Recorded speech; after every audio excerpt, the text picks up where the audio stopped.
देने से बचना चाहते थे, उनको बचाने के लिए हुसैन मक्का से कुफा की जानिब रवाना हुआ। हुसैन इक्तिदार के लिए नहीं गए थे, अपना फर्ज मनसबी अदा करने के लिए गए। मगर ये आप लोगों को समझने में आने वाली बात है कि आप लोगों को नहीं है। और जब चिट्ठी पे चिट्ठी आना शुरू हुई, इमाम हुसैन रज़ियल्लाहु ताला अन्हु ने जाने के लिए रख्ते सफर बांधा। एक बात पूछना चाहता है, एक वाकया इस मौके पर मैं बोलता हूँ समझाने की खातिर, हो सकता है आप सुने हो मगर बोलना चाहता हूँ। आपके पास जान भी है, आपके पास ईमान भी, मगर बताओ कीमती क्या है? ईमान। जान है आपके पास, कुरान भी है आपके पास, कीमती क्या है? कुरान। नहीं बोल सकते? कुरान। कुरान। जान है आपके पास, रसूलुल्लाह का दीन भी है आपके पास, कीमती क्या है? दीन शख्सियत पे कुर्बान होना है या शख्सियत दीन पर अपने आप को कुर्बान करना? बोलो बोलो ना। शख्सियत दीन पर कुर्बान। आदमी अपनी जान को दीन पर कुर्बान कर सकता है, मुसलमान दीन पर अपनी जान को कुर्बान करता है, जान को बचाने के लिए दीन कुर्बान नहीं करता। और ये आम मोमिनीन की बात है, मैं कहता हूँ आम मोमिनीन। बोलो सच्चाई है या नहीं? आम मोमिनीन की बात है। हुसैन आम मोमिन नहीं थे, मोमिन गर थे हुसैन आम मोमिन नहीं थे, मोमिन गर थे हुसैन। ईमान की दौलत चली थी हुसैन ही के घर से, कुरान की दौलत चली थी हुसैन ही के घर से, ईमान की दौलत चली थी हुसैन ही के घर से। अरे हम अपनी जान को बचाने के लिए ईमान और कुरान नहीं कुर्बान करते, तो जिनके घर से कुरान चला था, जिनके घर से ईमान चला था, जिनके घर से इस्लाम चला था, बताओ वो अपनी जान के लिए ईमान को कैसे कुर्बान कर सकते थे, इस्लाम को कैसे कुर्बान कर सकते थे? इसलिए हुसैन आजम ने कहा नहीं, इस्लाम खतरे में है, कुरान खतरे में है, रसूलुल्लाह की शरीयत खतरे में है, नबी की सुन्नत खतरे में है।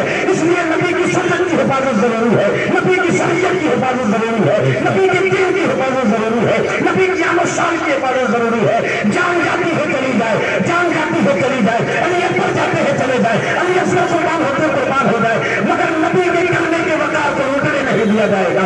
और हुसैन आजम ने रोका है, लोगों ने अब्दुल्ला इब्न उमर ने भी रोका, अब्दुल्ला इब्न अब्बास ने भी रोका, अब्दुल्ला जनाब जाबिर ने भी रोका, मगर हुसैन आजम ने यही कहा था, तुम मेरी जान की फिक्र में हो और मैं ईमान की फिक्र में हूँ, मैं रसूलुल्लाह के इस्लाम की फिक्र में हूँ, मैं नबी के दीन की फिक्र में हूँ। हुसैन जान को कुर्बान कर देगा, मगर नबी के दीन के चेहरे पर हल्की सी आंच नहीं आने।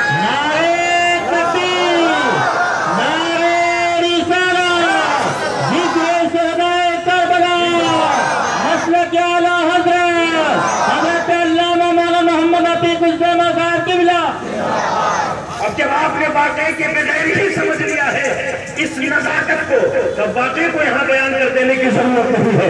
अब आओ मैं कहना चाहता हूँ, मगर जब हुसैन आजम के जज्बात को लोगों ने देखा, रुकने के लिए तैयार नहीं है, फर्ज बुला रहा है हुसैन, फर्ज बुला रहा है हुसैन को कूफा के लिए, रुकने के लिए तैयार नहीं। तो अब्दुल्ला इब्न जुबैर ने कहा, अब्दुल्ला इब्न उमर ने कहा, अब्दुल्ला इब्न अब्बास ने कहा, अब्दुल्ला इब्न उमर ने कहा, ए हुसैन जाना ही चाहते हैं। और जानते हैं उन्हें क्या फिक्र सताए जा रही थी कि आका ने फरमाया था कि एक वक्त आएगा कि हुसैन मैदान करबला में शहीद किया जाएगा। सहाबा के दिल में यही इख्तिलाफ था जो उन्हें बेचैन कर रहा था, कहीं ऐसा ना हो कि वो वक्त आ चुका है कि जो वक्त इमाम हुसैन का मैदान करबला में शहीद होने वाला है। इसलिए सहाबा बेकरार थे और कह रहे थे हुसैन मैदान करबला की जानिब, कूफा की जानिब मत जाओ। मगर जब देखा हुसैन आजम का इसरार नहीं जाके रहेंगे, तो कहा अच्छा है हुसैन जाना ही चाहते हैं, नवासे रसूल जाना ही चाहते हैं, तो हमारी इतनी सी अर्जदाश्त को कबूल कर लीजिए कि अपने जाने से पहले किसी नुमाइंदा को भेज दीजिए, वो चला जाए कूफा, वहाँ के हालात को देखने के बाद अगर हालात साजगार हो तो फिर आप कूफा जाइए, हम आपको नहीं रोकेंगे। अब मेरे आका इमाम हुसैन रज़ियल्लाहु ताला अन्हु ने इंतखाब फरमाया किसका? हजरत इमाम मुस्लिम बिन अकील रज़ियल्लाहु ताला अन्हु। हजरत अकील कौन है?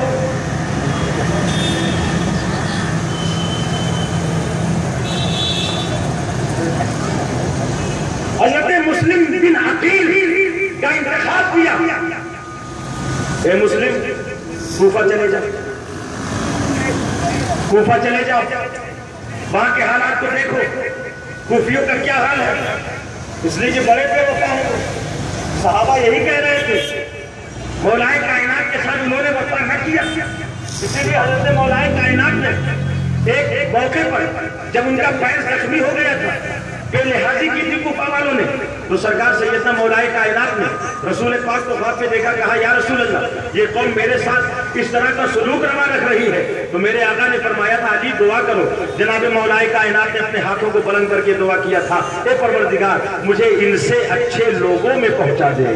और फिर उसके 3 दिन के बाद सरकार मौलाए कायनात रज़ियल्लाहु ताला अन्हु पर इब्ने मुलजिम ने हमला किया। सरकार मौलाए कायनात जमीन पे गिरे, ये कहते हुए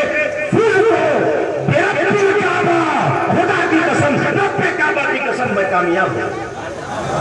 गोया कूफा वालों ने हजरत मौलाए कायनात के साथ भी वफा नहीं किया, हजरत इमाम हसन के साथ भी वफा नहीं किया।